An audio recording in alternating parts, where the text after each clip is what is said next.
food out of my teeth. Resistance. Because if we fight, we might lose. But if we don't fight, we've already lost. Parra!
Oh, we're on the wrong one. This is confusing. Bye, guys.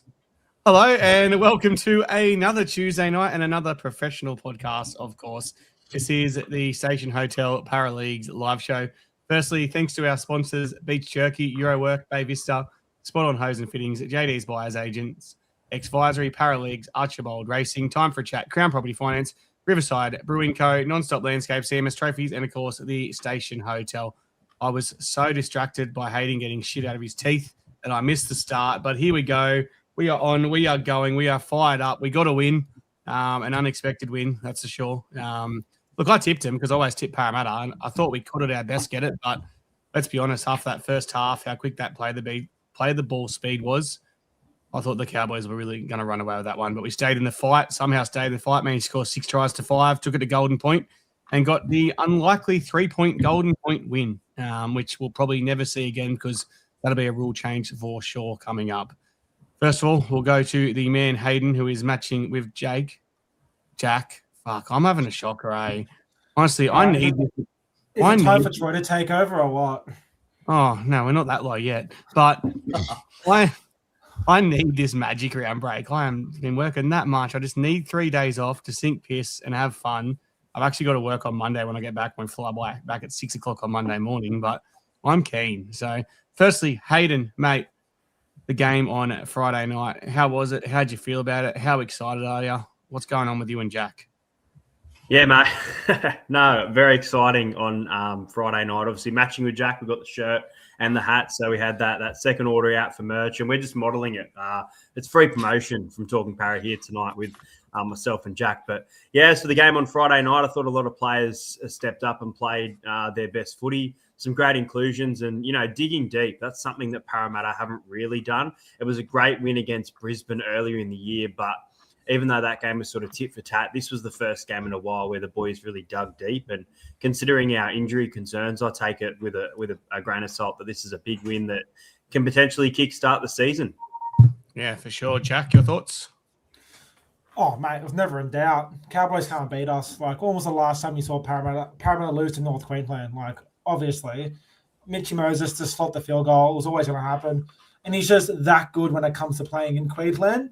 These field goals are now worth 3 points whenever they cross the border, I've decided. Mitch Moses owns Queensland. Longy, mate, looking professional there. You got the hat on, which is rare. But do you want to talk just about that? Why don't you wear the hat, mate? Oh, mate, it's pretty small. Obviously, a lot of thoughts in this brain, a lot of stats being kept in there, and you've bought an illiterate-sized hat. A small head, pinhead. I've obviously got quite a dome on me. In fact, I'm gonna move to a larger hat as we speak here. But look, the game on the weekend, it was. I jumped into the chat afterwards and say this. I needed a Parramatta game where I sat down and I enjoyed the fuck out of it. And that was a game where, as much as we weren't perfect, right? Like it wasn't we're going to win the comp this year kind of game. It was a game that I watched from start to finish and just loved and just enjoyed the energy and enjoyed the creativity from our team. And it was a breath of fresh air. I really needed to see that. So I loved watching it. I'm sure you guys did too. Great to get a win, but more importantly, great to get a fun win and just reignite that joy of watching Parramatta heading into Magic Round. For sure. Speaking of blokes that love watching, Mr. Magic himself, Troy Warner. Yeah, look, it was a great win, wasn't it? It will give the boys a lot of confidence and could be the kickstart they need for this season to get on track and get up that ladder again. But look, it was a real team effort. I thought Jordan Samrani, he was the player of the match. I think he just he was anywhere and everywhere. But they started well. They scored the first try. They started the second half well. They scored the first try then as well. But to come back from 30-22 down to get it to 30 all and then obviously go on to win was a great thing. I hate Golden Point when Parramatta's involved, but they did get the job done. For sure. Look, there's a lot of people sharing stuff away today. They're going nuts with their shares, and I love it. I appreciate it. But I'm without Jez tonight. Jez has a catch-up soccer game, so he's off doing that in the cold rain. It's very windy here in the Hunter Valley as well. But I haven't got the ability to star them all. So we'll give away something at the end. Don't worry about sharing it. We're going to give away something to the best comment, the funniest comment of the night or something like that. I'll give away a $50 voucher too. So just make my life easier, boys. Keep an eye on that for me on the comments, something that gets you going. Not like that. And, yeah, we'll move on from there. So, look, obviously the game, I'm trying to hold in a sneeze as well. I'm all over the place today. It was 33-230. Beals coming away with a win over the Cowboys, like we all touched on. Look, we're in the game. We could have been level at halftime if the play the ball happened 1 second earlier. How was that, eh? That's something that wouldn't have happened if that was, he got the pressure kick at the end, to be honest. But a 2-point field goal, if that was a pressure moment, probably wouldn't have come off that well. But hit that so sweet. It went another 10 metres. But we all voted, obviously, on our player of the match, and our player of the match was Jordan Samrani. What an effort from him. I gave him a massive rap for his cup performance the week. Actually, both the blokes I gave raps for their cup performance the week before really stood up. So it's good to see. 1 try, 25 runs, 249 run meters, 2 line breaks, 4 tackle breaks. He got try assist as well. Absolutely killed it in the stats department. He took out that. He took out our Super Coach award as well. He shows the rest of it. 2 line breaks there, a couple of offloads, 9 tackles. He also took out our fan-voted player of the match. So, he's just killing it left, right, and centre. So 3 awards for Jordan this week. Tell you what, we'll go to our player of the match and we'll talk about what this means when Will Penasini comes back because it might upset Troy. But who was your player of the match? We'll start with you this time, Troy. Well, that man there, I just think I think he had 14 runs in the first half and he was just anywhere and everywhere. Scored that try to get us back into the game and then obviously set up that try for Joash as well. So, and the first try of the game as well. So, yeah, no, he did brilliantly in his return to the NRL and, it might keep Will out of the side. For sure. You're on the same person, Longy, but if you are going the same person, tell me someone else who impressed you. No, I didn't vote for him, actually. He was awesome, and I think he's done enough to win a spot, whether it's Penasini's spot or Russell's spot is a conversation. But I went Volkman this week. I thought he was fantastic. I thought he showed evolution even during the game. So we saw earlier in the game, I think it was sort of midway through the second half, he made a line break, put that kick in for Addo-Carr instead of just going down with the ball and keeping the pressure on. In Golden Point, we then saw him make another bust. We saw Addo-Carr right there. He could have taken the low percentage play, gone for the try, and we saw him play smart, play safe. And the following play, we got the field goal to win the game, right? So that evolution in him as a young player, 23 years old, just want to remind everyone of the age of some of the guys we have in the team. It's awesome to see in real time that he's developing. And that running game has just been, like, I didn't realize Ronald Volkman had this in his bag. So for me, I think he needs a vote. I'm happy Samarani won the award, but I think Volkman definitely deserves some flowers. Let's touch on this quickly. I'll go touch on it with you straight away. So Volkman, as you said, that running game and how it's evolved so quickly. I think that's what Mitch was missing at the start of the year, having Peasant there. Like, obviously, we know Dylan Brown was a runner. We know when Joe Ash played with him last year, Joe Ash was a runner. Obviously, Volkman coming in being a runner has really helped his game. Are these two a combination, for the long term, or do you think Lorenzo's still going to come through eventually? But you mentioned that Volkman's only 23. Like, Volkman feels like he's been around for that long because we heard him at such a young age at the Warriors that you forget how young he is. And the odds are he's probably got more to his game as well. Defensively, he misses some tackles. We can't really hide behind that, but it seems to be the way the game's going as well, how quick it's getting. He made 17 of 20 tackles on the weekend. So teams are obviously running at him. Is there something he can do, Longy, to, I guess, make his game go to that next level to make him be that long-term 5'8" for Parramatta? I mean, there's a couple of elements to this. He's picking his moments. So I think he had about 100 meters run in this game, but only sort of 5 or 6 committed hit-ups. So he's not taking super high volume of runs. He's more just picking those moments. In terms of defense, I hesitate to blame him for those. Like, we don't have our starting back rowers for next year. So Jaden Sewer's not here yet, obviously, and Kautonga is not in the team either. We're running a bit of a makeshift edge back row combination, which is sort of meaning our defense is not great across the board. He's probably not the guy that's going to fix our defense, but I don't view him as a catastrophic issue. Like, the Broncos can win the comp with Ezra Mam, right? So I think we're going to be okay on that front.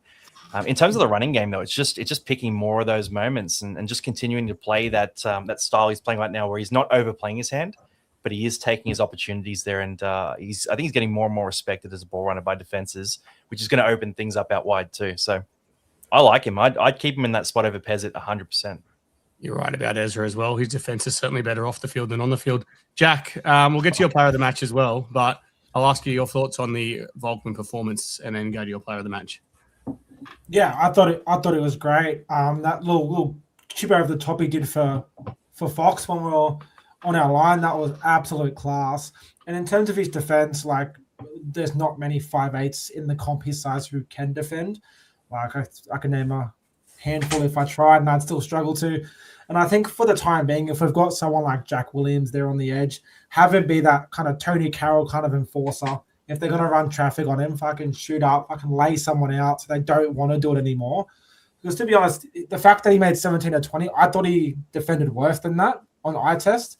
Obviously, it must have just been big moments that I focused on where they were running at him. A moment in the second half where someone went straight through and I started screaming at him. But when I watched it back, I realized that his second roll was nowhere to be seen. They ran the outside shoulder, and Sean Russell was also in no man's land. Like, for me, Sean's still struggling with that head knock. I think he's worried about getting another head knock. He's not looking for the contact. So why this worries me, and we're going to get to next week's game as well, is that I think Melbourne found a little bit of their mojo on the weekend. They weren't perfect, but so much of Melbourne's gameplay is to hit their second rowers on those short balls. So we need to be switched on this week.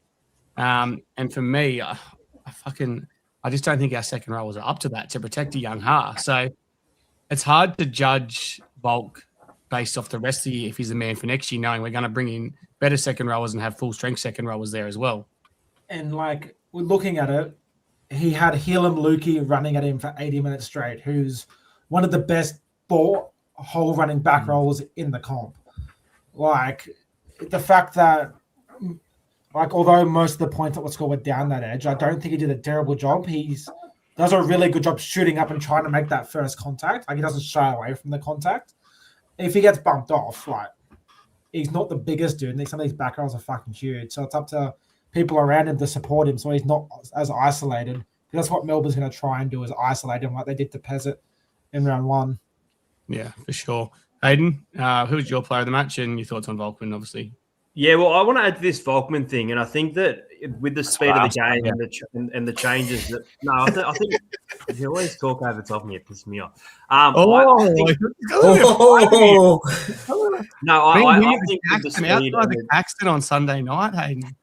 I think with the speed and the changes of the game, we are all being a little bit too. It's fine for criticism, but I think with the changes that have been made, we need to stop judging on missed tackle. I think with the speed of the game, with the 6 again, these players are missing more tackles than they would. The game has become so reliant on that than defence. So when Volkman's having those key moments and then we're going, but actually he missed 4 tackles in this game, I think we're being quite harsh on it when I mention that, when there's those great moments and there's fans that are going a little bit too far focused on that. As for 2 other players that I thought really stood out, I thought Tony Matele, if that's how you pronounce it, had a great game. I think, Adam, you were pointing out that he was running at Reed Marnie a lot. And that was sort of a key to winning the game and getting over the top of the Cowboys. For mine, Jack Williams as well. We'll get to why Jack Williams. I think we've got him in one of our segments this week. But his effort towards the end of the game, we headed into Golden Point, and his effort. And you know, we've said that our players haven't been tackling properly. There's a lot of grabbing jerseys or very weak hits. Jack was putting those hits on, and it was really good to see Jack Williams on that edge killing it. Back to what you said about missed tackles and all this kind of stuff. First of all, they call that the Mike Acevo formula. Score 3, let in 2. As long as it's in the positive, it's a good formula. But I get what you're saying. Law of averages. Law of average, yeah, 100%.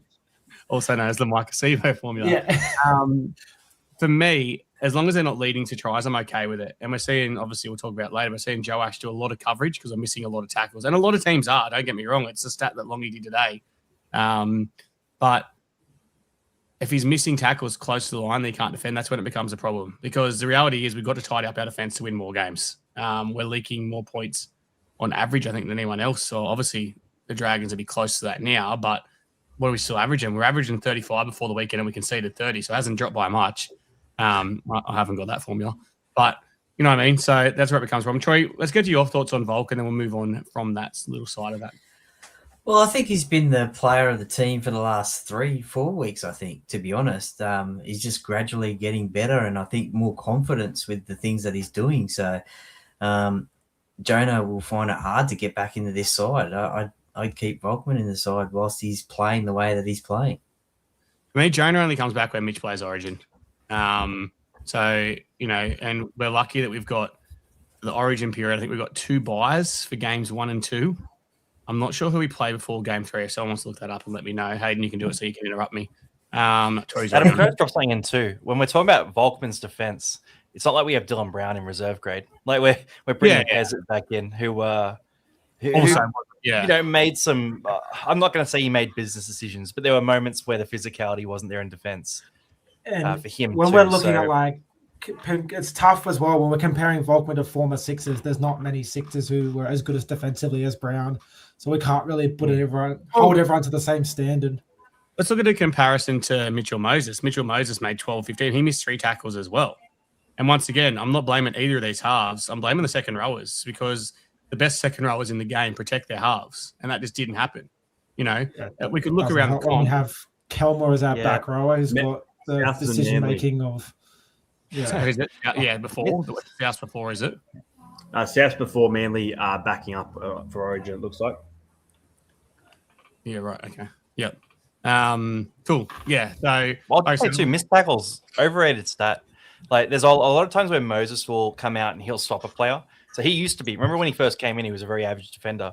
He worked on that physicality, and he's built up to be one of the better defensive halves in the game now. But there are moments where he'll come out, he'll stop a player's momentum. They'll kind of half step out of the tackle and be cleaned up very easily. That counts as a missed tackle. So I love stats. I think missed tackles is a bit of a misleading one that is overused a bit. I want to look at it in comparison because Dylan Brown made 17 of 18 on the weekend against St. George. So he still missed a tackle. You know, we know how good defensively he was for us. He still missed a tackle against a team that's coming last and, you know, probably couldn't beat a reserve grade team at the moment the way they're playing. So it's probably a valid point. But let's go back to the Pezzett situation. Look, I think Pezzett, the only way he comes back in this team is if we get an injury to Mitch, which hopefully doesn't happen, or to play 7 for Mitch. What I mean, he'll only play 7. I can't see him coming in and playing 5'8", because if Volkman gets injured, I think Joe Ash goes to 6. If, you know, anything else, they might give Lorenzo a go and gets the back end of the year and the season's done. So I can't see him come back in. Mitch will play Origin. He'll play, if Mitch can't back up against Newcastle, he'll play that week. Where we play after game 2, he'll play that week if they can't back up. But the odds are he might only get 1 or 2 more games for Parramatta. And I think that's the way I believe there are 2 games, by the way. 2 games Moses won't play for us due to Origin. Is there? Okay. So round Anyway. 15 and round 18 is the ones. Okay, cool. Yep. Lovely. I love that. Let's move on from that. Let's talk about, before we go to our defender, we obviously spoke about Jordan Samrani. I'm going to let Troy have the first say here because he's going to be sad on this. But Jordan Samrani and Will Penasini play the same position, right centre, right? Now, Will, to me, he's off contract at the end of 27, I believe, because it was extended by a year. That player option was taken, or the club option, whatever it was, mutual option. Probably would have been a player option knowing us when we signed him. He's off contract end of 27. He hasn't set the world on fire, to be honest. Now, Sam Rani's obviously a little bit younger, completely different player. For me, we've always lacked that hard-hitting centre. Sam Rani seems to have speed as well, and you never know, he might sign another centre somewhere along the lines as well to play on the other side. You've got arrows as well there coming through as well, I may add. At the moment, if you look at the long term, are you picking Jordan Samrani or are you picking Will Penasini, Troy? I know this is going to hurt for you to say. Yeah, it certainly is because, I mean, Will of late is getting a bit injury prone as well. So you got to throw that in. Mind you, Sam Rani's just come back from injury as well. But long term, you'd probably have to say Sam Rani, I'd say. Yeah, but I think when Will's ready to go, I think he will get picked somehow. But, yeah, I'd say Sam Rani long term. Yep, Jack. It's tough because they're two different players. Will Penasini's a little fucking nugget bowling ball type, where Sam Rani's a bit longer, more athletic. The thing that kind of stands out is the difference at the moment is Sam Rani seems to be a bit more willing to just get into the dirty work. Penasini was improving a bit before he got hurt. That was something he was always lacking. So it all depends on what you want. If Penasini could actually reach the potential when he first started, it's a no-brainer, Penasini. But we're just not seeing that at the moment. And how long do we give him before to get to that level before we move on to someone else? We can't wait around until he's 28 and he's still an average center. The thing you got to start looking at, and like I love Will as a person, I love his ability on his day. I personally think Will being used as a battering ram for the last 3 years is what's got him in this position. He's lost all that freakish ability when he first came in and had a really good winger outside like Blake Ferguson. You know, the flick passes he used to throw, like the step and footwork to beat that man. Like we don't see him beat that man much. He did it a couple of times this year, but he's so used to running over people now that it's so hard. But I think everyone's obviously going to say move Russell. Russell's moving on, all this kind of stuff. But they both like that right side. We saw Will move a couple of years ago to the left side, I think it was, and it just didn't seem to work. That was last year, wasn't it, when Lomax come in? It just didn't work. Hayden, what are you doing? Who are you picking? Well, you mentioned it there. I'm getting rid of Russell for mine, and I'm keeping Will and Sam Rani. I'm moving Sam Rani, though, to the left-hand side. As you said, I think Will is more comfortable on that right-hand side. Although he hasn't set the world on fire, just the fact that we haven't signed another centre or looked for another centre besides probably Aras Nunva, who I believe can't play until the end of June. So if it was me, Russell would be dropped in Cup, and I'd be putting Sam Rani on that left-hand side with Addo Carr, and then keeping Penasini over there with Brian Kelly for now. Yeah, for sure. Longy, you? Yeah, I'll back what Hayden said. Samrani, if he keeps playing like this, it's his spot. Whoever's the best player, really the last month, should command whatever position they want to have. If Samrani is playing this well for the next few weeks, and then Penasini comes back, well, you ask Samrani what he wants to do, and Penasini works around that. And if he wants that spot back, he can be the better center, and he can command the spot he wants, right? Like I don't think there's a, it's just whoever's playing well. If Samrani can keep doing that, then why would we move him, right? Well, you're talking about next year as well, like, long term, because we've been rumoured. Like, we've been rumoured to a lot of centres. Bronson Cherry, Tago, and who was the other one? Timoko as well. So, and in our dream world, Herbie Farmworth. So you'd have to think we're a big chance of signing one of those players sooner rather than later. And that obviously throws another candle in. I don't know what side they play. Obviously if you brought Bronson Cherry into the team, for example, you'd want to combine him with the Fox because I did that at the Dogs. I think Timoko does play left side, so that wouldn't be an issue. I think Tago plays right side as well. So, mate, I don't get this whole left-right centre thing. I was fucking brilliant in whichever side I played when I played in the centre, so I don't see it that hard. Yeah, I was equally shit as well. Well, back in my day, Adam, back in the 80s, the centres were on the same side of the field, side by side. That was a long time ago. Yeah. How did you know that when you're peeling the oranges, by the way? You just watched them. So, look, let's move on from that topic and bring up another topic because Longy just kind of went into it perfectly. You got to pick players on the form they're currently playing in, and you got to pick them there. Does that mean we want people to earn their spot back? I'll go to you first, Hayden. Let's discuss Papali'i and Iongi. I put it out the other day. I copped shit left, right, and centre. A lot of support. There's a really good debate, actually. Just people seem to come in angry in the comments when they haven't got backed. Like they come in with the shits because they might be an Iongi fan. And obviously, Papali'i's playing well at the moment. Like, fuck me, they all play for Parramatta. Like, I'm all for supporting each other. But anyway, Papali'i or Iongi?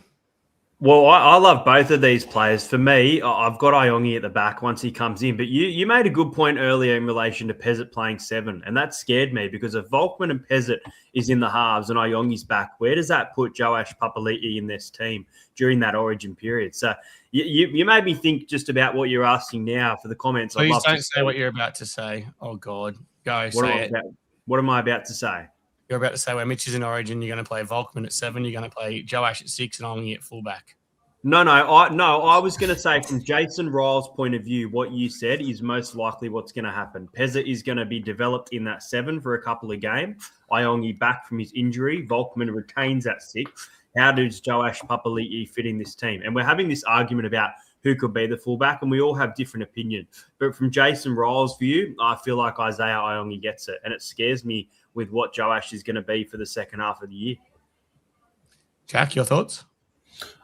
I think they will go Iongi, but I don't hate the idea of Iongi working his way through Cup. I don't think you drop Joash the second Iongi's cleared. I think chuck Iongi back in Cup, get him working. If he brains it in Cup like we all assume he will, then he goes back in. But I think Joash has earned the right to keep that spot until Iongi proves he's back in swing ready to go.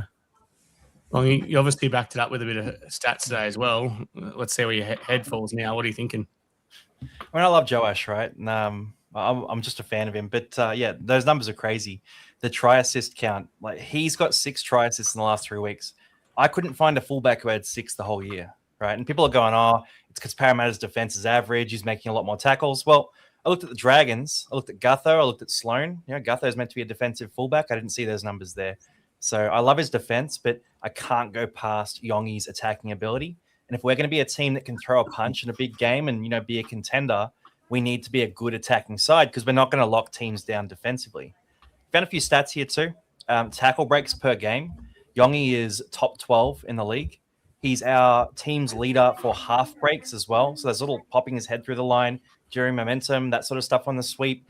He was so damaging, and I think we've kind of forgotten because it's been a while since he's been playing. He was awesome to start the year. And even in that game where we got beat up by Melbourne, I believe he was our man of the match for a lot of us in that game because he really stepped up and he brought it to him. So, Yongi, it's his fullback spot, but I think Joash does have a future somewhere. It's hard to figure out exactly where, and I think we have time. He's 22 years old, so it's not a rush to, cram him in somewhere. If we're thinking about him as a 5'8" or a center or whatever it is there, let's give him some time in those positions in reserve grade and let's let him build up. Yeah, fair shout. Troy? They need to earn their spot, I reckon, but I think Jason Riles will just put Iongi straight back in. But I think, just give the competition for spots and earn your way back, especially after injury as well, a long-term injury.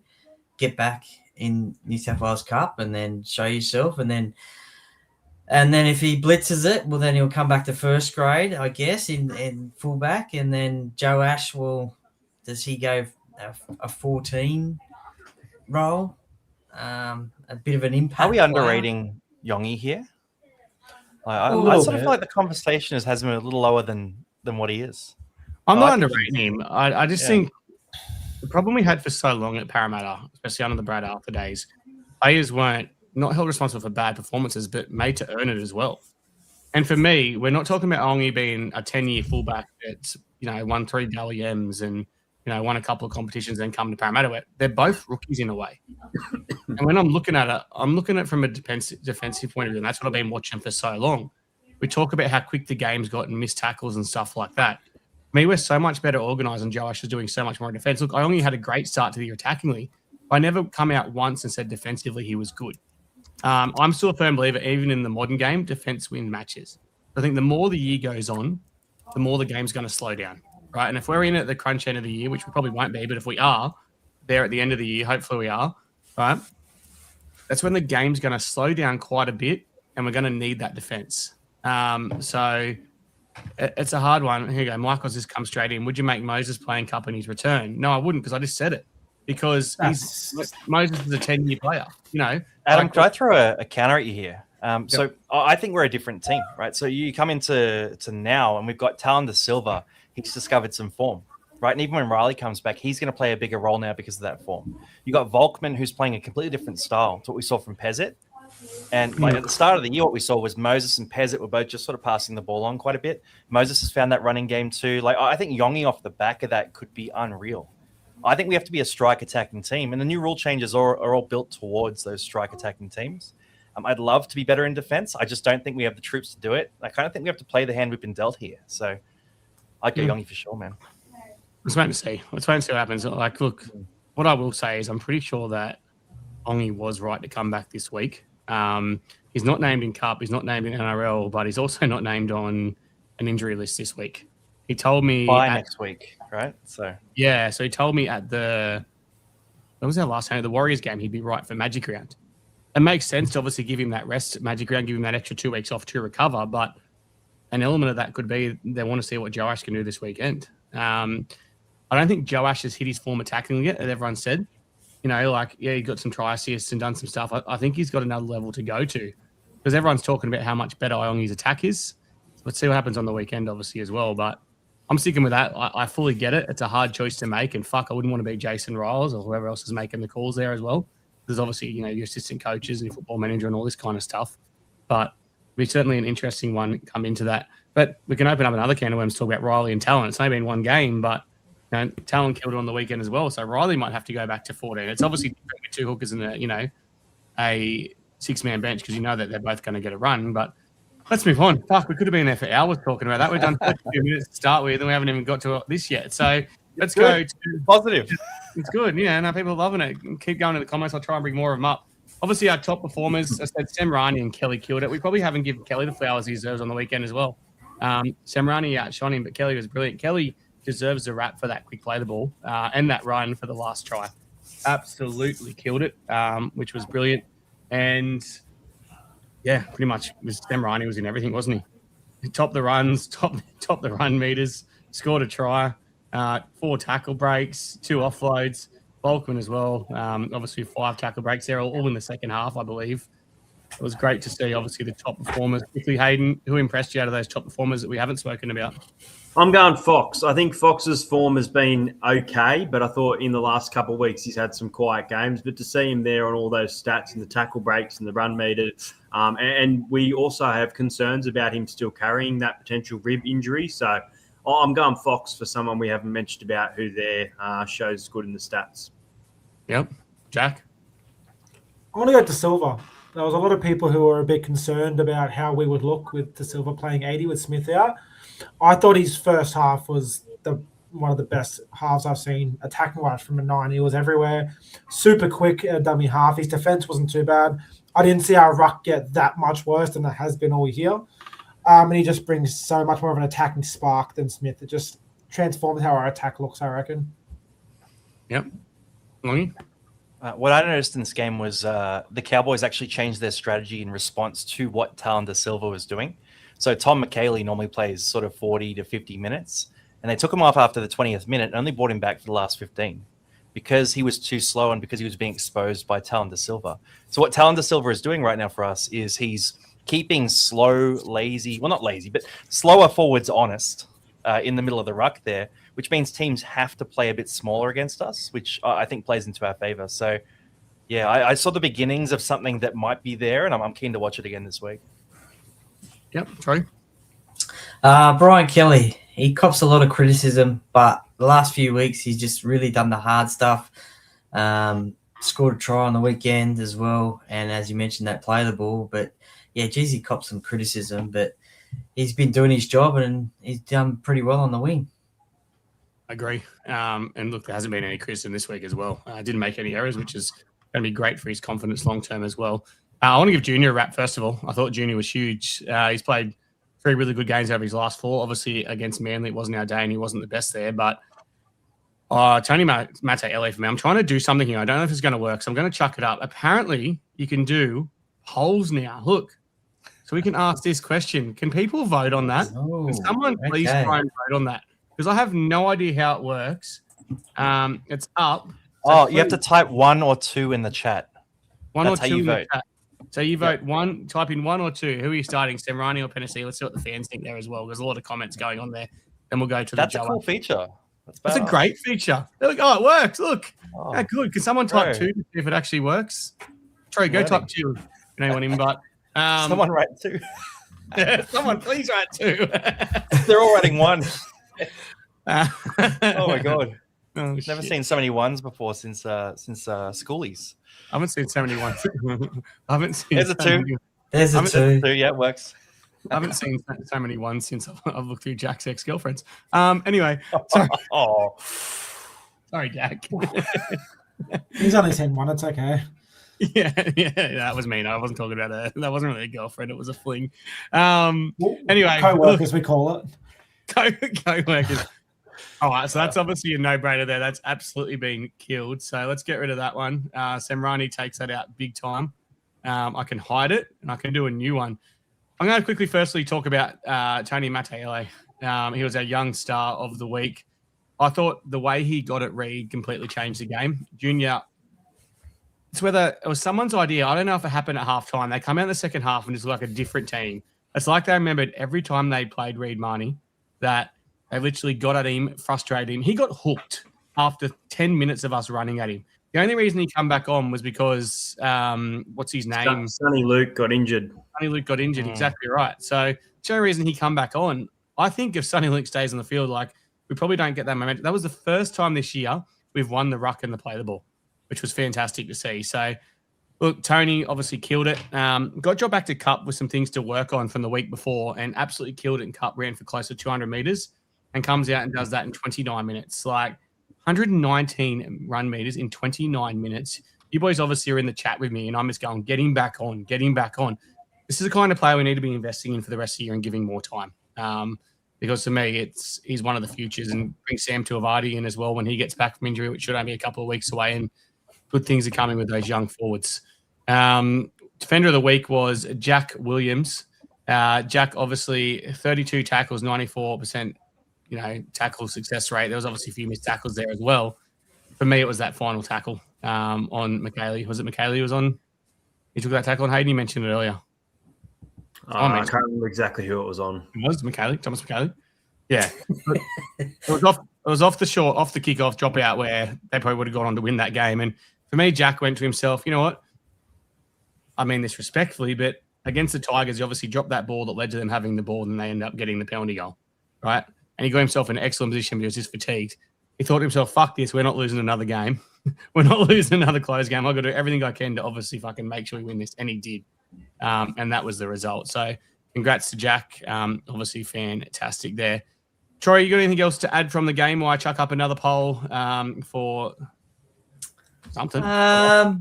No, it's good to see Mitchell drop kick the ball long for a change. I was really hoping he didn't do the short drop out, but smart play, Mitchell. But no, not really. Oh, the field was very chopped up, wasn't it? It was terrible. Yeah, there needs to be an investigation. I couldn't get around that. Like, Mitch went out and actually mentioned it in the press conference, said it cost him defending a try, but it was disgraceful. The commentators mentioned it really early, but Michael said in the chat they water it all the time before games. So it's obviously something they're used to because they do that in soccer. Yeah, and that's what it reminded me of. I don't know if anyone follows the Socceroos, but when the Socceroos beat Syria, qualify for the last World Cup, or there might have been the World Cup before, it was a while back, and all the Syrian fans were commenting they wanted an investigation into the field and the pitch because we had long studs on and they had short studs on because they weren't prepared for the pitch to be that light underfoot. That's what it was. They probably had their long studs on knowing it was going to be a wet track. We probably had the shorter style on and we were slipping over left, right, and center. I don't know how they can allow it. Like they can say, we need to water it because it's so hot and humid and dry up. It's a safety concern, but fuck, doesn't slipping become a safety concern as well? Like, obviously, when players are playing in the rain, they're prepared for that. But anyway, anything else you want to add, Longy? Oh, just that's a really good segue into talking about the Storm. We're talking about cheating right now, so I'm looking forward to chatting about Magic Round and digging into Melbourne. All right, let's get straight to it then. I'm going to put this poll up. But Hayden, have you got anything to say? No. You guys know what to do now. Vote 1 or 2. Who plays 6 the rest of the year? Jack? How good was it to see a Mitch Moses short side raid? I feel like we haven't seen it in a while. And it was just good to see our big name player making big name plays. We'll exclude the 3 conversions he missed that would have saved us from Golden Point. But he stood up when we needed him to, and he got us over the line. Fuck, he made me look stupid, didn't he? I come out and put out a video. Not hard. Yeah, that's 1 Ooh. 1-0. I'm going to fight you at the Caxton as well now. Does it tell you how many people have voted? Doesn't tell you how many people have voted, does it? No. Anyway. God, now you're interrupting me, Hayden. You get the shits when someone interrupts you and you interrupt about random shit. Anyway, I obviously come out last week, put that video up and said Mitch doesn't need to run the ball anymore. He's a controlling half. He's really adapted his game, all this kind of stuff. Mate, Mitch ran the ball the first 4 times he got it on Friday night. So it's like he took that personally and wanted to prove a point. Or maybe he's getting ready for Origin to play 6. So, it was an interesting one, Michael. Anyway, Michael's voting for Joe Ash at 5'8" as well. Yeah, we'll see what happens in that one as well. The people have locked in Volkman. That's huge. Some people are voting too. Both of them. I just wanted to split the poll because it was on 0%. I wanted to see something. Oh, was that you? Oh, Yeah. You wanted to see a statement. Look, before we go into this week's game, I'll play this quick video. Just a little lesson to everyone. Like I said, we said we're going to be positive from now on. Obviously, constructive criticism is great, as we've done tonight. But if you come with negative comments about players, we're not going to delete them. We're just going to fucking wait. We're going to wait and we're going to make it bite you in the ass like we did.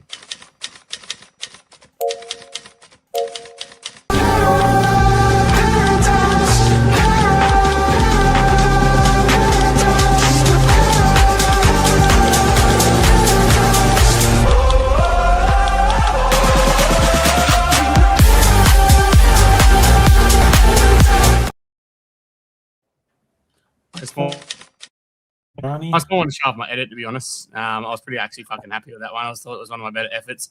We'll get to my next one later today. But look, it is this week's game. Look, Volkman obviously took that one out well. I'm going to do these every week. I fucking love it. This will be a job for Jez when he gets back. Just putting up polls left, right, and centre. Yeah, so this week's game, as we said, it is obviously the Magic Round game, and Magic Round has not been a happy hunting ground for the Parramatta Eels at all. Really, it's been fucking terrible, to be honest, especially against Melbourne. What was it, 62-10 or 62-14 or something, 2019 in the first ever Magic Round. Played them in 2024. Yep, yeah. Got beat close to 50. Wasn't quite 50. Mate, it's got to be time for revenge. These cheating pricks have been getting it over us for way too long. And, we've got to do something that embarrasses them. We've beat them. Don't get me wrong. We've beat them a couple of times. It's been fucking fantastic when we have. But I want to embarrass them. And I want to embarrass them in a finals game. But let's be honest. The Melbourne Storm are a team on the way down. They're not playing finals football anytime soon. They're not like us, a team on the up. So we probably won't get the opportunity to play them in finals football again.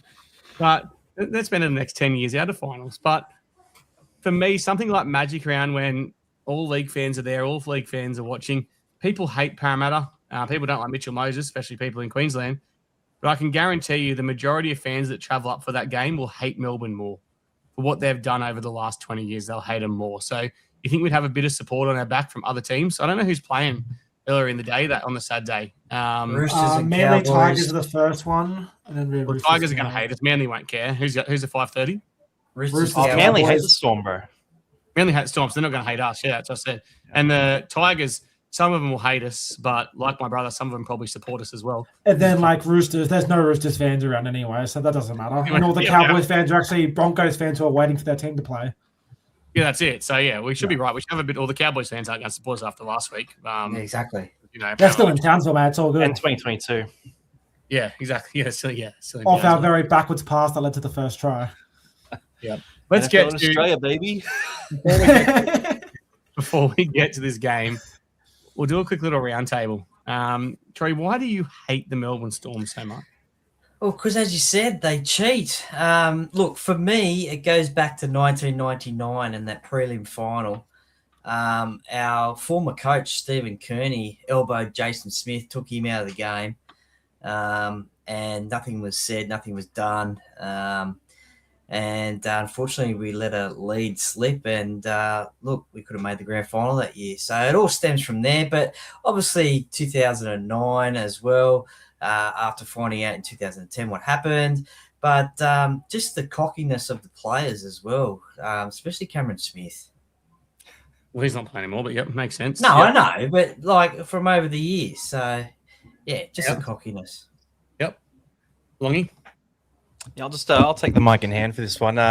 Bringing the game into disrepute, low trust society building, destroying modern rugby league as it was when they cheated the cap. Just one of the biggest scumbag clubs in the world. And I've got this hung up behind me right here.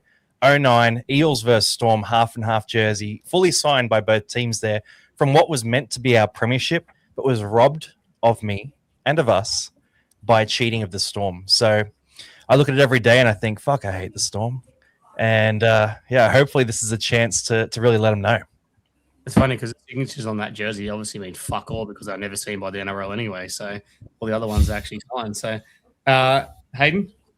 For me, previously, similar to Longy, I think it's the what they brought to the game, the dirty tactics, the changing the game and the laying on the ruck, that sort of thing over the years that they've done, chicken wings. But more modernly, just these games I've been to, and we've only scored, I think, like 30 points, whereas they've scored 464. And I'm just sick of it. I just want to get one over him. That's just too many points for mine, and I'm over it. Yep. Jack? I'll take your fucking pick. We'll start. Obviously, I was only a young whippersnapper with the 09 grand final. That's been said. We'll go to 2017 first qualifying final. They scored 2 tries off forward passes that the refs somehow missed. And then we move into, I think it was 2019 semi-final after we just demolished the Bronx and fucking brought us back down. I think it was 21 at Suncorp. I was at that game where the refs decided to hop on their knees and give Melbourne the good old "I love you so much, please don't leave me" treatment to give them the win there. But I think the most outside of rugby league is that every little bandwagon fucker decides to watch rugby league goes, oh, go the Storm, they win every time. So they pick them and they know 3 players, Slater, Cronk, and Smith. And they don't know a single fucking thing. And they rock up the games in their Ralph Lauren shirts, not an idea what's going on, and try and dribble to me. And I don't fucking stand for it. Leave Ralph out of this. Right on, brother. Yeah, look, I could talk about the cheating, the salary cap, and all this kind of stuff. Michael's actually stole my thunder a little bit in the comments there. For me, there's so much. Like, they've changed the game so much with their dirty tactics. The chicken wing was obviously a big one. The escort penalty. People are forgetting the escort penalty came in because of Melbourne running it. They ran it in 2017 against us in that week 1 final. And I still think if we win that final, we win the comp. We were the only team that got close to Melbourne that year. All of a sudden, 2018, escort becomes thing. It's all those little things they've gotten away with. But for me, the biggest thing about everything is I feel like the NRL always feel like they owe Melbourne something. And we saw that with the Zach Lomax situation. Now, when they come in the comp, obviously they were competing with the AFL big clubs in AFL. Your Collingwood have got 100,000 members, Hawthorn, all those clubs in there. Melbourne, obviously the AFL had such a strong hold on Melbourne. So obviously they're going to get little favours and stuff like this keep going. Let's fast forward to 2009. The NRL stripped the points off them, stripped the trophies off them, all that kind of stuff. But it's like they've been sucking them off ever since then, right? It's like, honestly, it doesn't matter who comes in because all their fans, we're going to hand their memberships back. We're going to walk away from the game. I went there in 2007. There was 34,000 people at a fucking prelim final that never should have been in Melbourne to start with, right? But it was in Melbourne. They gave away 15,000 tickets and 10,000 Parramatta fans travelled down. So that means there was less Melbourne fans actually paid for tickets than Parramatta fans. And the NRL just allowed that to happen. That game should have been moved. As soon as ticket sales were shit, they should have said, you can't host this game. Let's move it to Sydney. Because it was one of the first times it happened down that way as well. Let's move it to Sydney and get a fucking 60, 70,000 crowd there. That's what would have turned up with Parramatta playing that year. But it's all the little rules they've got away with as well, with Cameron Smith as well. And it seems like the NRL just favour him. NRL just seems like they owe Melbourne something to keep them afloat. They got their memberships now. They've got everything they need, and they still fucking helped them with the Zach Lomax situation. So fuck you, Melbourne. I hate you, and I can't wait to embarrass you on the weekend. and you can suck on D's nuts. There we go. That's as close as you're going to get to. Right on, brother. Oh, I fucking hate him, mate. Like, honestly, like I hate Like, him that much.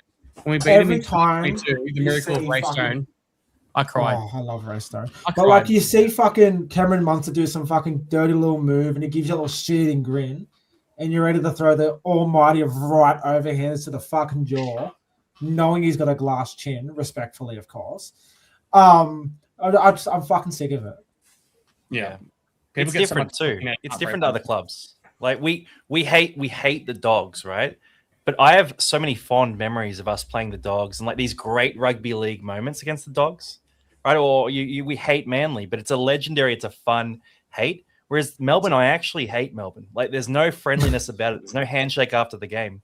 Like they are just a scumbag club. So completely different league. Our rivalry with Bulldogs and Manly stemmed off like good quality back and forth battles and grand finals and best man win. Where it's Melbourne getting fucking wristies under the table to get a leg up because they're from a state that follows a inferior sport. Hey, don't say anything bad about the Swans. They're coming first, all right? That's a really good question. Who say anything about AFL? Yeah. Yeah, you're talking about rugby, yeah. Ahmed, mate, I still hate the Knights more, even after all I've said. How do you hate the Knights? They're the record holders of most losses in a row. It's fucking Is it simply like Newcastle bred from a Parramatta fan? Well, is it like yeah, the same reason I hate the Broncos because I live in Queensland and I deal with their fans 24/7? Look, I don't want to talk about Newcastle. I'll talk about them in a couple of weeks. But God, I hate the Broncos. I hate everything about them. But let's get on to this week's game. Back to it. So, look, this week's team with the Mitch Moses, King of Suncorp stature there. No changes from 1 to 17 from last week. That makes it very easy. Harrison Edwards comes in at 20, new signing. Arrows Never at 21 and Jonah at 22. I think there's a chance that Harrison Edwards comes into this team.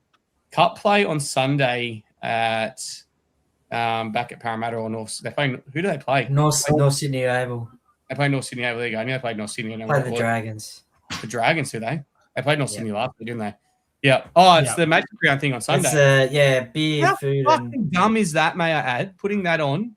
I know there's no games in Sydney, but I would have loved to go. That would have been a great day. But anyway, I see Harrison Edwards coming in this team. I don't know who drops out. Maybe Appa. I still like having him back there, but Charlie's obviously covered the centres if he needs to as well. We can move on to centres the wing. So I see someone dropping out and Harrison coming because I find it very interesting. He hasn't been named at lock in New South Wales Cup. No one has. So watch that space, see what happens there. I'm not going to get everyone's thoughts on the team because it's pretty much the same team as last week. Longy, I'll ask you, do you see Junior starting off the bench again and who starts if Junior does? Oh, I'm not sure about Junior. I was more thinking about Harrison Edwards here. Like he's been brought in as that kind of hooker cover. There's a chance he starts at hooker, right? Like if we're thinking about what we want to do with Riley Smith and Talon De Silva, my head is 30 minutes Riley Smith, maybe longer if he's in form, and then 50 minutes after that Talon De Silva. So I'm thinking that's what we might see here. That's kind of where my head's at. I'm also just going to point out Dylan Walker, 20-odd minutes last week, and he's had a massive decline in minutes. Does that turn around? He's not been in great form recently, but we know what he can do. Carrying that arm injury from Manly. I don't know what they said. They said bone bruising. He's clearly carrying something, and there's a lot of players pushing through. Like a lot of players, you can physically see. Like Fox had his best game of the weekend. He was pushing through. You know, Will was obviously trying to push through for a while. I know some other players have got some little niggling injuries. Junior, one of them. And they're still pushing through just to keep going because we obviously don't have many players left. We've got a bye coming up, which will be fantastic, give the bodies a rest. But I think, obviously, last week, Charlie started, Jack went the second to front row, and Charlie went to the second row, even though it wasn't named like that. And Junior went back to the bench. I'm straight up rewarding Tony. I'm saying to Tony, mate, you killed it last week off the bench. You know, you had your 29 minutes. Get out there and give me 15 of your best minutes. Give me 15 of what you gave me last week. Go run for 80 metres. Go run for 90 metres and make your tackles. And I'm starting Junior off the bench. But I'm not Jason Rolls. Hayden, would you do something like that or would you make a different change? Well, it's not what I think. It's what I think Riles will do. But if Harrison Edwards comes in, I feel like either Geimer or Motorprike might miss out as much as these young blokes' form in Matele and Saxon Pryke's form has been. I feel like if Harrison Edwards was to come in, one of those would come out. And as you said, Charlie Geimer provides great cover in a couple of positions if there were injuries. So if Harrison Edwards for mine plays, then I think Motorprike probably comes out of this team. And I think Paulo probably will go to the bench again because he played great football last week. Yep. Troy? Well, look, I think Hayden's on the money there. I think Saxon Pryke might, unfortunately, come out of this side, and if Harrison Evans comes in. And, yeah, I think Junior will start from the bench. It worked last week. It can work again this week. It doesn't mean you have to make that change as well. Like, I thought Charlie played quite well, but Charlie also missed some tackles there defensively in the second row. So, to me, that's a no-brainer, like I said, but I still think Tony should start. Let's get on with it from that. There's not really much else to talk about. We'll talk about Magic Round event, then we're getting our bold predictions in the game and all that kind of stuff. Look, I haven't adapted these yet, but we're up to $825. Michael Witt commented, we got ignored by the NRL players. Maybe we didn't get ignored. Maybe they were told not to comment at a group thing that happened on that same night. But either way, no players commented. But luckily, we have some very stupid sponsors and very stupid friends. So Oscar, I know you're in the comments, said he put an extra $100 on if Parramatta beat the Cowboys. So did Joel from League of Inches. And there's another automotive one who Oscar's friends with, and they agreed to put another $100 on. So we're actually at $825. $825 to drink after Saturday night's fantastic. Win, lose, or draw. We'll be having a fucking fantastic time. I know you'll be able to polish off some of that. Troy, actually, I've got a challenge for you too, Troy, because I know people love to buy you drinks. Let's see what happens there. But I'm going to make a little thing now, right? $825 for every Parramatta try scored. I'll put an extra $20 on, right? If the player does a celebration after, we'll make it an extra $40. Fuck, I hope we don't score 10 tries of celebrations. I'm going to be fucking broke. Fuck, I hope it's an 84-0. We're gonna With put all 50 on doing Melbourne. That's what I'd say. default Every now and then, dances. every now and then we get those comments, and they're like, "Oh, Adam, just trying to make cash from the podcast." Mate, you're trying to throw it away. Yeah, pretty much. It's like, I know, it's completely opposite. And it won't come out of the podcast money. I've been doing a lot of overtime lately, so I'll come out of my spending money that probably would have ended up at the casino anyway. So $40 if they do a try celebration. I'm going to double it down, all right? If any Parramatta player scores and gives us a Hayne plane, I'll automatically make that one $100. Actually, I'll make it even better. If we don't reach our target, all right, if we don't do 40, whatever, it's only 20s, I'll automatically put it up to $1,000 on the bar if someone does a Hayne plane. If we're over that, I'll make it $100. All right, so obviously I'll put up a post about that, but mate, you guys know what to do. If you're coming on Saturday night and you want to drink, obviously hope we score points, on Saturday night. And when I put that post up, get your favourite player to obviously know and see it, because we know they see our stuff, and see if they can bring out a Hayne plane, because that would be fucking fantastic. Let's quickly check Mitchell in. Moses, he does the Hayne plane, doesn't he? Well, that's what I mean. Plane. It's been done before, so it's a chance. Like, and beating Melbourne, I just think Hayne deserves it. Like 2009, like, I'm not going to say for a player to obviously pull their pants down on a hiney, but like that was when the Hayne plan was in full flight in 2009. It was robbed from him. I think Adam, Fox can I ask said you a a couple of question weeks too? ago. With the bar tab, you have to be wearing a Parramatta jersey, right? Like, surely, bit of restriction. All you have to do is walk up and obviously being a Kiss Parramatta Troy on jersey. the lips. Yep. All you have to do No, is walk up and no. Oh, so I guess don't worry about it then. And if you're age 21 to 27 and you're interested in meeting Jack, then you'll get extra free drinks. I'm getting just a heads up. I'm getting rid of the beard. We're sculpting it Friday morning, so I'll be in peak form. However, I will be stumbling left and right after a heavy sesh from 2 to 10 at the stadium. It's won't we all? I'm doing the thing on Sunday with Joel from League of Inches. I know you're doing that too, Troy and Hayden making an appearance as well, mate. If we win on Saturday night, I plan on not sleeping and rocking up drunk. If every player does a Hayne plane, I'll be fucking broke. It's our first in. Beck will be having a word to you after that. Yeah, one per thing. So, look, let's check in with the players quickly about what they think, and then we'll go to our bold predictions. Yeah, Mitch, Adam Martin talking Parra.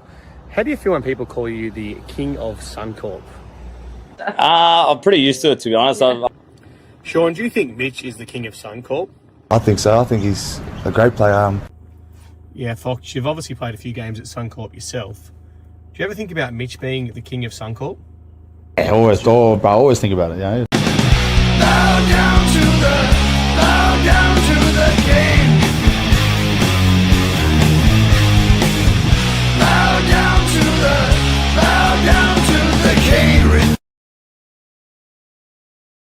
All right, let's quickly talk about Mitchell Moses versus Cameron Munch. So the King of Suncorp obviously kicked that winning goal against the Broncos, dominated it for New South Wales up there 2 years ago to win the series, the first player to do it since Andrew Johns. It's getting close to Origin. Origin teams are announced on Sunday, I believe. Does Mitch make your Origin team, and does anyone else make your Origin team from Parramatta, Jack? Yes, I actually did my Origin team about 5 minutes before I hopped on. Tonight I've got Moses at 6 and I have Fox on the wing. Yep. Troy? Fox and Mitch. Longy? Yeah, same ones. Fox and Mitch. It's pretty straightforward.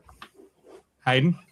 I've also got Fox. It doesn't matter what you think. Yeah, we don't care what the Queenslanders say. You don't get to say, you dirty cane toe. blue. But Hayden, really, right? No, it doesn't matter. It doesn't matter, I think. But let's touch on a bit more. Obviously, he plays 5'8" for New South Wales if he does get picked. Longy, have you seen enough from Mitch this year to say he deserves to play that 5'8" role, or he's basing it off obviously the previous form, the combination of him and I guess Nathan Cleary and how well they work together? I mean, if you're picking on form, Nico Hines has been awesome this year, but we've seen what Hines has done in Origin versus what Moses has done. So I just think he's done enough in Origin now that he's in that position where he gets selected basically unless he says he doesn't want to be selected. Like it was just so monumental how he took over. And if anything, Nathan Cleary's the one who has to earn his spot. So that's how I see it. Yep. Don't see Cleary hitting field goals and getting a penalty out of it to win by 3 points in extra time. Yeah, no, he hasn't done that. It opens up an interesting can of worms because Mitch has obviously had his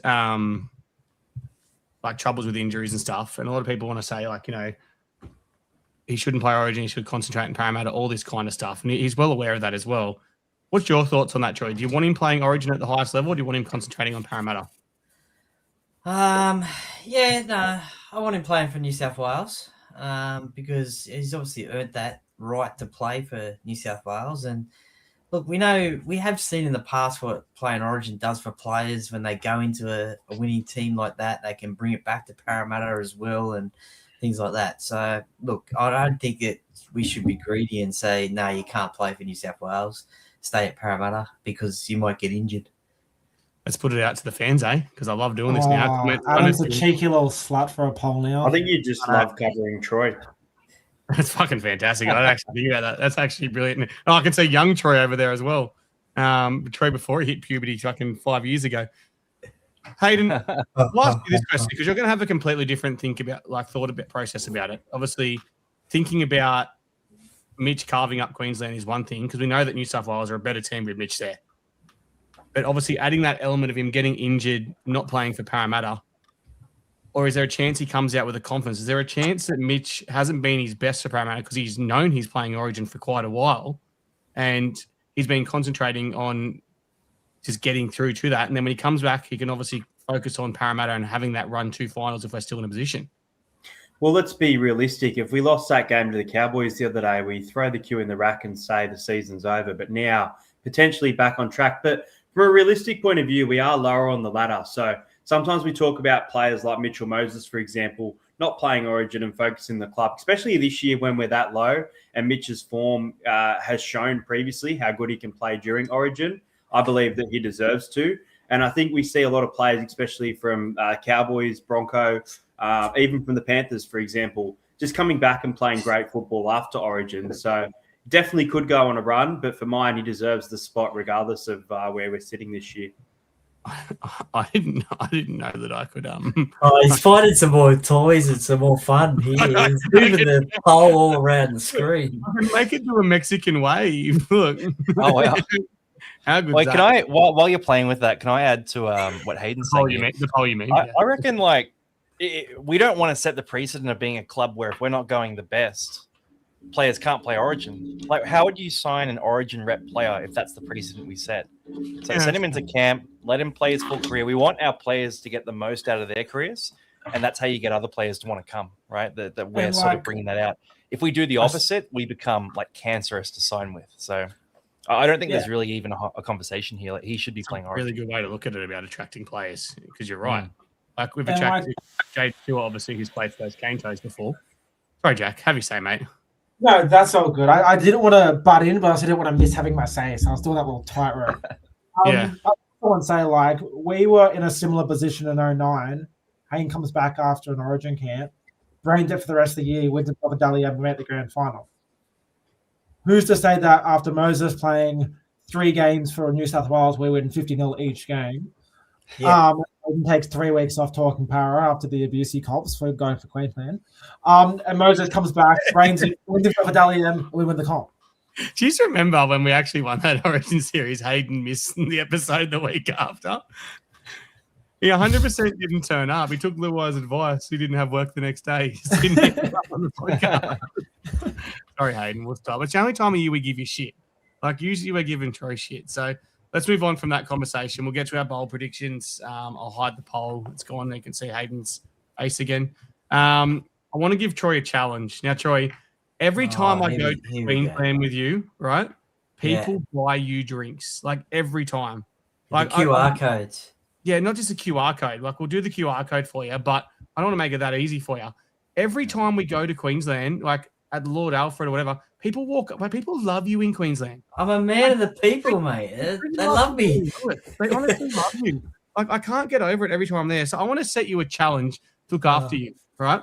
Because we know alcohol can be a problem at times. Drink responsibly, right? I'm going to set you the challenge. I want to see how long you can go from Friday. We stayed at my house Thursday night. That doesn't count because I'm not fucking buying you beer. You can have no beer on Thursday. How long you can go without buying a beer out of your own pocket? Yeah, right, yeah. All right. Are we happy to do that? Yeah. I'm a man of the people, so the people want to see me. And look, I'm not going if he steals your credit card, Adam, or Troy, say the line again. They love me. Yeah, they love me. What can I say? What could I say? All right. Challenge accepted. So if you see Troy, we're not trying to discourage him from drinking. Just trying to discourage him to prove a point, right? And say he can go with alcohol. So if you want to buy him a beer, buy him a beer. But I'm interested. I reckon you could go nearly the whole weekend without buying a beer and still be fucking sloshed. Because it's weird. People see and just want to buy. I think it's because we take the piss and people actually think you've got an alcohol problem. Maybe because I don't get up there that often. So, they don't see me. But, I enjoyed talking to the fans. Because he looks like a bogan Santa. People love Santa Claus. Exactly. Ho, ho, ho. If Troy... A lot of daddy issues, eh? Jason, if Troy can get through to Saturday night without buying a beer, right, and just surviving off people buying him beers, I'll buy his beers all Sunday. Yeah? Lock it in? Yeah. So, I'll be up there. What time are we getting up there, Adam? Friday? About 9 o'clock. I'm going to have beers at the airport. I'm not fucking buying you one. So... I might just pace myself. Hey, you going to buy me a beer at the airport? They're like fucking $14 a beer at Newcastle Airport. Nah, mate, I'll wait till the alcoholic slushies and the 4X golds come out later in the Arvo. Yeah, for sure. Let's get to our bold predictions. And if someone in the comments wants to be a legend again, Jason, you're in the comments. Mate, could you possibly write these down for us or someone else write them down and send them through the page? Let's get to our bold predictions. Trying to find me graphic, and I am fucking struggling. It's up the top. See, I'm just no good without Jez. All right. Score, first try, prediction. Let's go you first, Longy. Score, I'll take Parramatta. Absolute shootout here. Let's go 34-32. Late try to win it. Bold prediction, we are down by multiple tries heading into the last 10 minutes, and they get the win. And first try scorer, I'll take... Oh, who's running at Moses Leo? I'll take... I think it's Josh Adokar, but that's a bit of a boring one. I'll take Talon De Silva. Get the first try. Well, I'm going to do mine because I realise I don't have to have too much without Jezzy. So my full-time score, I'm going big A. Like, I want fucking revenge, and I want it now. We're not going to crack 50, but fuck, that would be sweet. We're going to go close. We're going to go Parramatta 46, Melbourne 14. I'm really going to blow them out. Like, I think I'm dreaming, but my first try scorer is Josh Adokar. My bold prediction is Adokar hat-trick that gets him picks for New South Wales. Yep, cool. Troy, what do you got? Oh, look, it's magic round. Let's see some magic. Let's go 56-18. Let's go. Let's see some magic from Kelma Tuolangi. He'll score the first try. And we will see that Fox backflip from a long-range try. And that'll be a try. That'll be a try celebration. Yeah. So that'll go on the tab. Oh, 56-18. You just want more Pierce. That's what you're saying that. All right, Hayden, what do you got? You know, I'm this year I've been picking these close games, but I'm not going close here. And I'm actually tipping Parramatta. Melbourne have these lapse of conscious periods where I think we can get over the top of them. This is probably a crazy scoreline, but I'm going to go Parramatta to win this game 38-26. So I think there'll be some points in it. I'm going to go Brian Kelly, first try scorer. And my bold prediction, I believe Mitchell Moses and Joash Papali'i will combine for 4 try assists. Yeah. Jack? I'm going to go a shootout because I want us to score points, but I haven't seen us defend yet, so I don't know why it would start this weekend. Let's go 46-30. Real shootout. Like, just points galore. I'm going to go first try.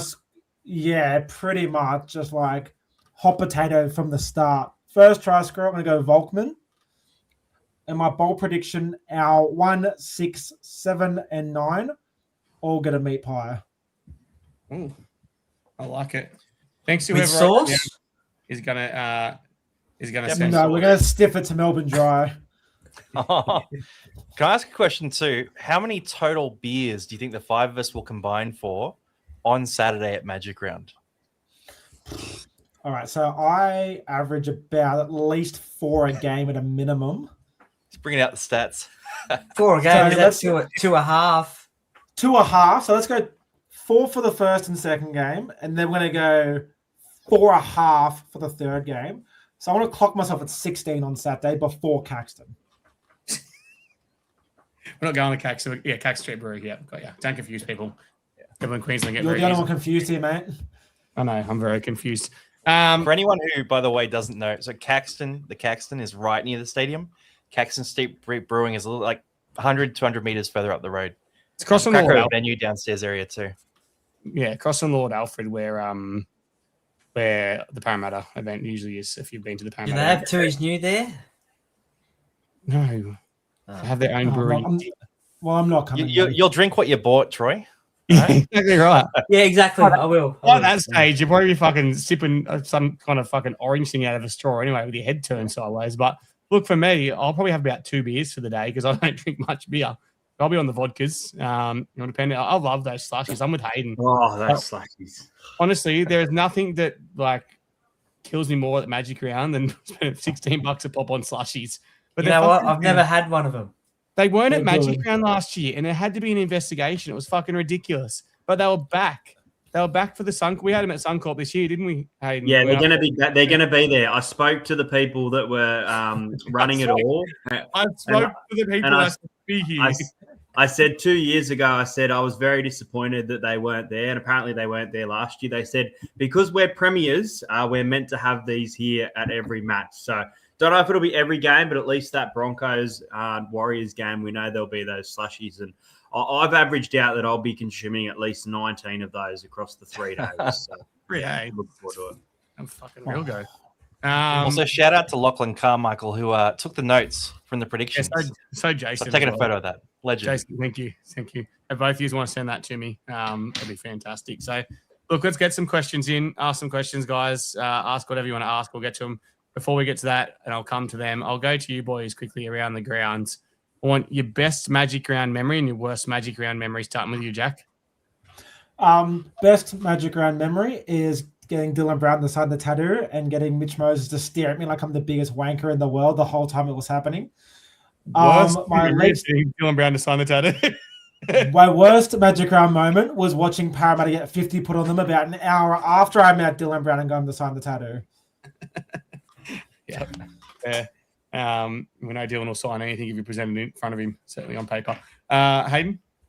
Worst is the 64-10 loss there in first Magic Round 2019. I have a vlog that's locked by the NRL where there was a lot of referee abuse that night towards Henry Perenara. I know a lot of you have seen it. It was pretty funny. As for the best, it's not a Parramatta one, but I'm going to go a couple of years ago. I think it was 2024. The Warriors beating Penrith. The Warriors beating Penrith 22-20. And that was unreal. Was that 24? It must have been 24. Yeah, I think it was 2024, and that crowd really, really came electric, and fans of every club started making noise. Was that when Jack Cole? That was the year before, I think, wasn't it? I swear that was. It was 2024. I believe it was 2024 because I didn't go to 2023, but I did go to 2024. No, it was because my mate's a Warriors fan, and we all went for the Wars. And then the Parramatta Melbourne game, he was going for Melbourne the whole time, so we're no longer friends. Yeah, it was before that game. Yep. Yeah. Look, someone's just done one, but obviously the worst. Yeah. I was having a really shit time in life at that time in 2019. I had a lot of shit going on, and I really look forward to that first Magic round. I went up with a group of friends, and when you're looking forward to something and you've been kind of looking for something to get you through the tough times, and that was it. And it just fucking like it capitulated. We got absolutely smashed, and I walked out in tears. I've cried at 2 football games in my life, that one, and when we actually beat Melbourne in 22. So that was our best memory. Yeah, someone's just mentioned it wasn't actually the winning game because we only won one game, but it was Jake Arthur and Brad Arthur's approach to each other after that debut game against the Warriors up there. We won that game.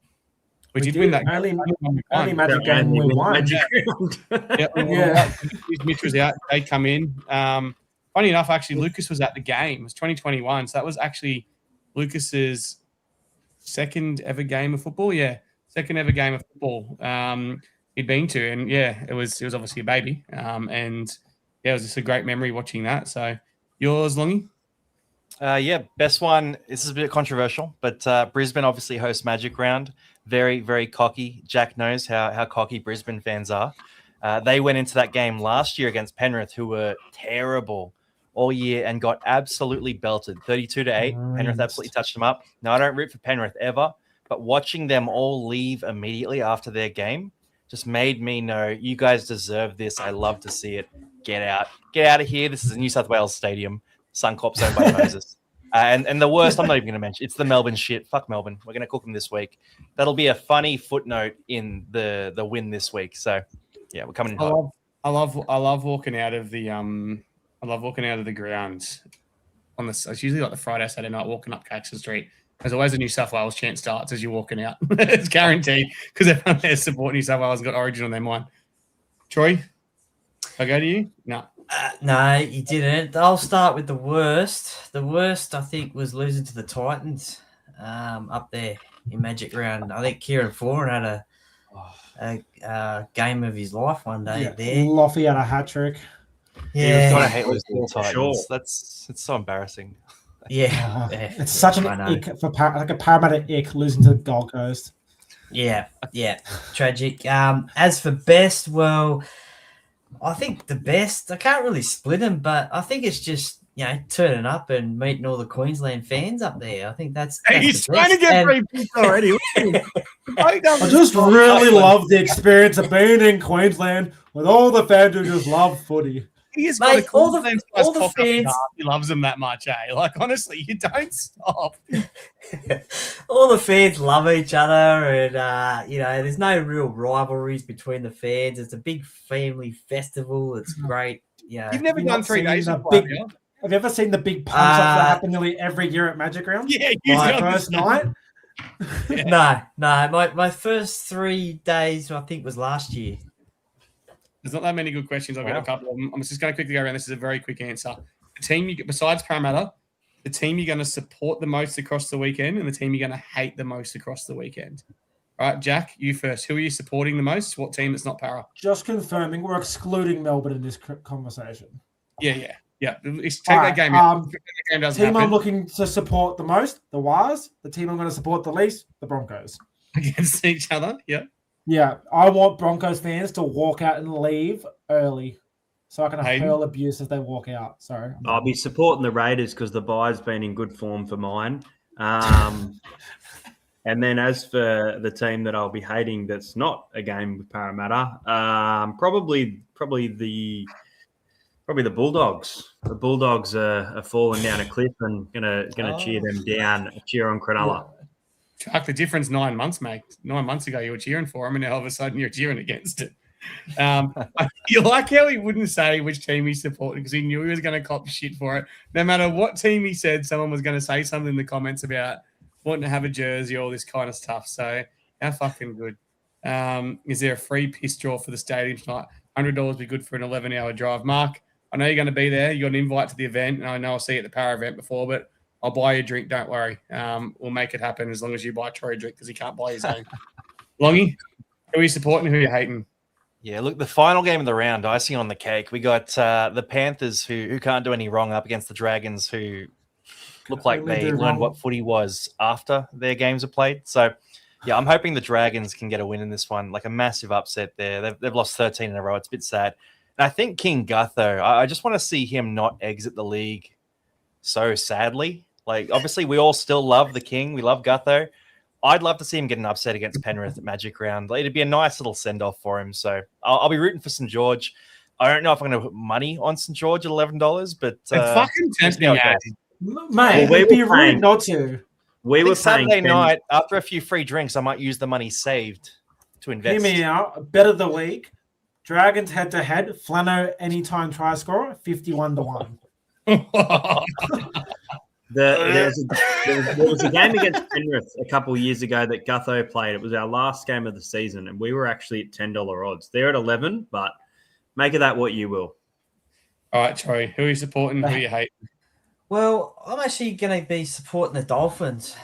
They're playing a good brand of footy, I reckon. Pretty attacking footy. So I'll be supporting the Dolphins. And who am I hating? Well, I'm going to hate the Broncos because they get an away game at Suncorp.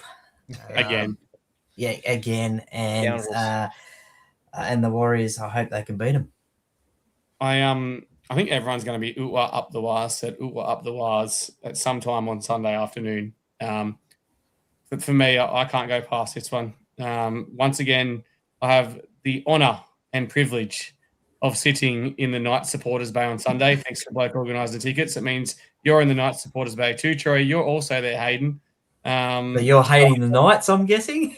I'm fucking hating the Knights, but I'm going to be surrounded by Lincoln from the United. Some other Knights fans around us as well. It's going to be a fantastic time.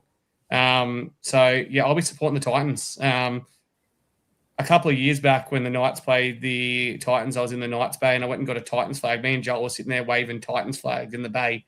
They're in my Maitland Pickers jersey. So I plan on rocking either my Maitland Pickers jersey or East Maitland Griffins shirt, supporting the Titans and fucking giving it to the Knights fans. I'm paying $1.04. There it is. Were you with me? I was. Oh, I don't even remember you being with me then. I was. All right. Fuck. Yep, there you go. Can you send me that photo? I need that photo. Please send that to me. Yeah, I can do that right now. Cool. All right, I'll answer these quick questions. We'll get the fuck out of here because it's gotten late. I thought we've been dribbling shit. That was pretty much Jeremy's question answered. What are you guys looking forward to watching? Thoughts on the Harrison signing? Look, we've obviously touched on it. It's not a big name signing. Hope the kid takes his opportunity and does well. He'll be hungry. And no, I will not close line at Peter Goff. We obviously didn't talk about Peter Goff. I'm not going to go into a game blaming a referee before the game happens. I'll use that for after if we lose. Up my sleeve. So, look, can't wait for the weekends. Like I said, keep an eye on the events. We'll post up the stuff about if the players do the celebrations and stuff. See what happens. And we'll see you all on the weekend if you're going to be there. If not, we'll catch you next Tuesday.